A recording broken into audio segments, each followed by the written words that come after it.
안녕하세요. 브랜드 셰프 유승철입니다. 여러분, 여러 푸드 브랜드 이름들 만나죠? 새로운 브랜드 네임들 계속 만나고 있는데요.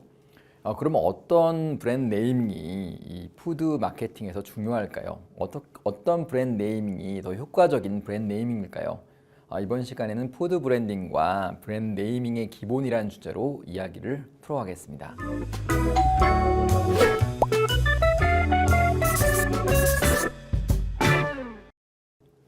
오늘의 메뉴 설명드리겠습니다. 푸드 브랜딩에서 브랜딩 요소에는 어떤 것들이 있는지 살펴보도록 하겠습니다. 두 번째는 푸드 브랜드 네이밍이 왜 중요한지 그 이야기를 구체적으로 나눠보겠습니다. 마지막으로는요, 브랜드 요소들이 경쟁력을 갖추기 위해서 검토해야 되는 여러 가지 요소들이 있는데요. 그 요소들에 대해서 살펴보도록 하겠습니다. 자, 말은 힘이 셉니다. 언어의 힘은 일종의 기억하는 힘이라고 볼 수가 있겠는데요. 일반인은 평생 몇 개의 단어를 사용하며 살까요? 사전에 등록된 우리말의 단어가 약 50만 개 정도라고 합니다. 일반인은 그 중에서 한 1000개 정도 단어만 사용한다고 하는데요. 주변에 소설가나 시인, 글이나 말을 잘하는 사람들은요, 일반적으로 한 2500개를 사용한다고 합니다. 소설가는 한 5000개, 시인은 1만 개까지 쓸 수 있다고 하는데요. 이처럼 언어는 제한되어 있고요. 이 제한된 언어를 잘 활용했을 경우에는 새로운 효과를 거둘 수 있다고 볼 수가 있는 것이죠. 자, 그 재미있는 사례를 한번 들어보겠습니다. 여러분, 그린란드라는 지역 아시나요? 여기 보면요, 여기는 척박한 지역입니다. 대부분 다 얼음 빙하로 덮여 있고요.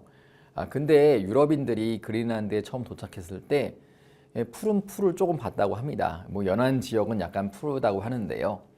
그래서 이 풀을 본 스칸디나비아의 바이킹이었던 에릭이라는 사람이 그린란드라고 불렀습니다. 그래서 그린란드라고 이제 지명이 되었는데요. 이처럼 어떤 말과 언어가 결합하느냐에 따라서 사물 자체가 다르게 해석되고 의미를 가질 수 있다는 것이죠.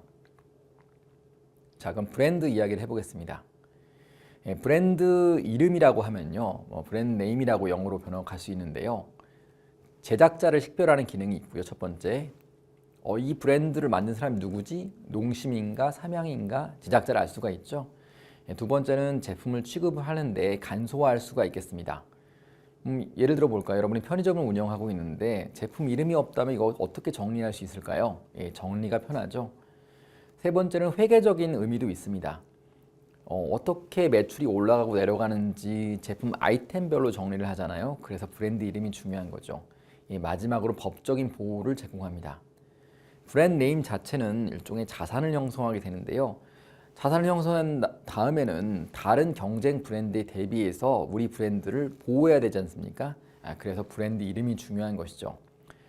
그래서 브랜드 이름을 실제로 구매하기도 하고요. 어떤 회사가 인수합병을 할 때 브랜드 이름에 상당한 가치를 제공하기도 하는 것이 바로 회계정리나 법적 보호 기능이 차용된 그런 상황이라고 볼 수가 있는 것입니다. 그 다음 몇 가지 기능들을 더 살펴보려고 하는데요. 첫 번째는 품질 표시입니다. 예를 들어 볼까요? 스타벅스에서 새로운 라떼 브랜드를 만들었다고 가정을 해보죠. 처음 보는 흥미로운 브랜드 네임인데 스타벅스라는 브랜드 안에 있기 때문에 맛있게 먹는 거죠. 그 다음으로 진입 장벽을 만듭니다. 스타벅스라는 브랜드 네임을 갖고 있다고 하게 되면요, 기타 경쟁사들이 들어오기가 쉽지가 않죠. 마찬가지입니다. 경쟁 우위하고도 연결이 되는데요. 아주 유명한 브랜드 네임을 갖고 있게 되면요, 경쟁사에 비해서 우위적인 역할을 하게 됩니다. 마지막으로는 안전한 가격 프리미엄입니다. 유명한 브랜드 네임을 갖고 있게 되면은 가격 프리미엄을 더 붙일 수 있겠죠. 마치 여러분들이 애플에서 새로 나온 맥킨토시 브랜드가 있을 때 신제품이라고 하더라도 비싼 가격을 주고 사는 것과 비슷합니다. 여러분, 브랜드 네임이 중요성 충분히 이해하셨죠? 그럼 브랜딩을 좀 복습을 해볼까요? 브랜딩이라고 하면은 브랜드를 만들어가는 과정, 브랜드 ING라고 볼 수 있습니다. 결과적으로 브랜드 파워를 극대화하는 건데요. 여기에 중추가 바로 브랜드 네이밍이 됩니다. 브랜드를 둘러싼 다양한 요소들이 있습니다. 예를 들어서 브랜드 네임, 가장 중요하죠. 그 다음에 URL, 여러분들 웹사이트에 URL 주소 있죠. 이런 것들, 그 브랜드 로고, 기타 심벌, 브랜드 캐릭터, 그리고 브랜드 슬로건, 이런 것들이 브랜드를 둘러싼 요소들인데요. 브랜드의 이름, 브랜드 네임이야말로 가장 중요한 요소라고 볼 수가 있겠습니다. 식품 브랜드 네이밍은요, 단순히 귀에 쏙쏙 들어오는 그런 자극적인 문구나 흥미로운 단어 조합이 아닙니다. 지속적인 브랜드에 대한 인상을 남기고 설득력 있는 스토리를 전달하고 목표 시장에 공감하는 감정을 불러일으키는 것들을 의미합니다. 따라서 브랜드 네임을 제대로 사용하면요, 제품의 성공에 크게 이바지할 수가 있겠습니다. 여러분들 지난 시간에 배우셨겠지만은 매슬로우의 동기 욕구 위계설 배우셨죠? 보시면은 생리적 욕구에서 자아 실현 욕구까지 이렇게 상승적인 과정으로 이어지게 되는데요.